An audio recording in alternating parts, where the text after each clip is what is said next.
Daftar hari ini, dapatkan baju t-shirt dengan percuma. Dapatkan wang hadiah ganjaran cabutan bertuah. Mohon sekarang dapatkan diskaun 10%. Tak perlu tunggu kelulusan. Bunyi dia memang menarik, Mat. Semua orang suka benda percuma, hadiah, giveaway, free gift, diskaun dan sebagainya.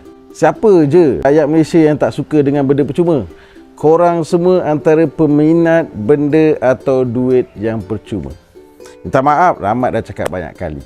Mai sini Rahmat nak bagi tahu dan nak dedahkan satu rahsia yang korang tak tahu. Sebenarnya tak ada benda yang betul-betul percuma dekat dunia ni. Contoh yang paling senang saya nak kongsikan kepada anda. Bila awak isi borang di kaunter, bagi nama, nombor IC, nombor telefon. Kadang-kadang mereka siap minta alamat rumah lagi. Dahsyat, Mat, segala-galanya kau nak kena tulis kat dalam tu. Kadang-kadang tu mereka siap minta maklumat akaun anda dan gaji anda.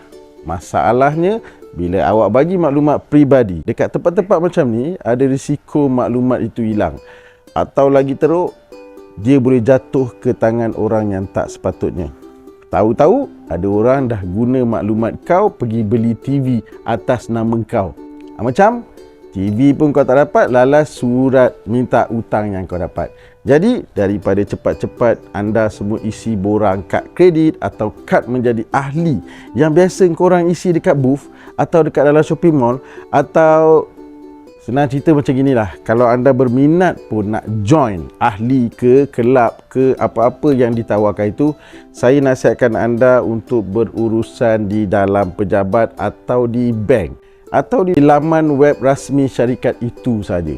Kat situ proses dia lebih selamat, terjamin, dan yang paling penting tak perlu rasa macam kita tengah masuk perangkap hadiah percuma.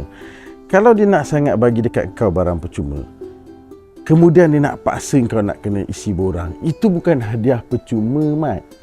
Barang-barang percuma kau ambil, kau belah, itu percuma. Kau tak payah bayar, kau tak payah buat apa-apa. Ingat, lepas ni jika anda dipaksa untuk isi apa-apa maklumat, berhati-hati kerana anda sendiri yang akan mendedahkan maklumat anda kepada pihak yang tidak bertanggungjawab.